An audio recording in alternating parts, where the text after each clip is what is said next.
అడుగడుగున ఈ పథకాన్ని అమలు చేస్తున్నందుకు కార్యకర్తలందరూ కూడా చప్పట్లతోనే కేసీఆర్ గుండెలు బలగొట్టాలి.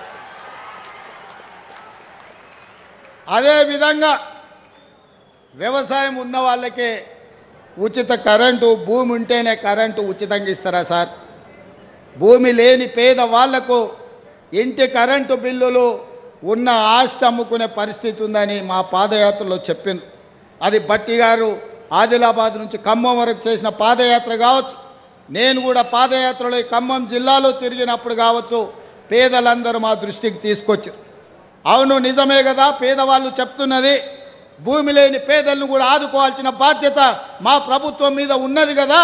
అందుకే ఇందిరమ్మ రాజ్యంలో ప్రతి పేదవాడికి మేలు జరగాలి అంటే ప్రతి తెల్ల రేషన్ కార్డు ఉన్న పేదవాడి ఇంటికి 200 యూనిట్లు ఉచిత కరెంటు ఇవ్వాలని, 0 బిల్లులు మీ ఇంటికి పంపాలని, మీ కళ్ళల్లో వెలుగులు, మీ గుండెల్లో ఆనందం చూడాలని విద్యుత్ శాఖ మంత్రిగా బట్టి విక్రమార్క గారు 0 బిల్లులు ఇచ్చి ఇవాళ పేదల ఇండ్లకు ఉచిత కరెంటు పథకాన్ని అమలు చేసిన మిత్రులారా.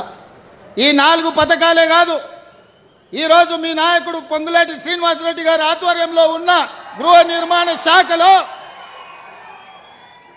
పేదవాళ్ళను ఆదుకోవడానికి ఆనాడు కేసీఆర్ అన్నాడు, ఇందిరమ్మ ఇండ్లు వద్దు, అవి డబ్బా ఇల్లు, డబుల్ బెడ్రూమ్ ఇల్లే ముద్దు, ప్రతి పేదవాడికి డబుల్ బెడ్రూమ్ ఇల్లు ఇస్తాం, కొడుకు కోడలు ఉంటే ఏడ ఉంటారు, పండుగ పూట బిడ్డ అల్లుడు వస్తే ఏడ ఉంటారు, గొర్రె పిల్లను మేక పిల్లను ఉంటే ఏడ కట్టేస్తారని యాస భాషలతో ప్రజలకు మాట ఇచ్చిండు.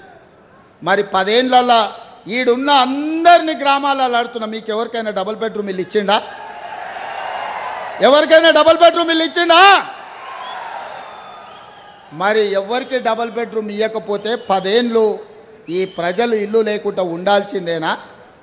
కేసీఆర్ ముఖ్యమంత్రి అయినప్పుడు 10 ఏళ్ళ పిల్లగాడు లాగు తోడుకున్నాడు, ఇవాళ పాయింట్ వేసుకొని పంచ కట్టుకొని పెళ్ళి చేసుకొని పిల్లల్ని కంటున్నాడు. మళ్ళీ వాళ్ళకి ఇల్లు అక్కర్లేదా? అందుకే ఇవాళ ఇల్లు లేని పేదవాడికి, పెళ్ళైన ప్రతి పిల్లవాడికి ఇందిరమ్మ ఇల్లు ఇవ్వాలని 4.5 లక్షల ఇండ్లు 22,500 కోట్లతోటి ఇవాళ భద్రాచలంలో మీ పేదోళ్ళని ఆదుకోవడానికి, మీ పేదల ఆత్మగౌరవంతో బ్రతకడానికి మీ ఇల్లు మీకుండాలి. మీ ఇంటి ముందల మీరు కూర్చేసుకొని కాళ్ళ మీద కాలేసుకొని కూర్చోవాలి అని ఇవాళ ఇందిరమ్మ ఇండ్ల పథకాన్ని ఇవాళ మీ ప్రాంతంలో ఖమ్మం జిల్లాలో ప్రారంభించిన మిత్రులారా.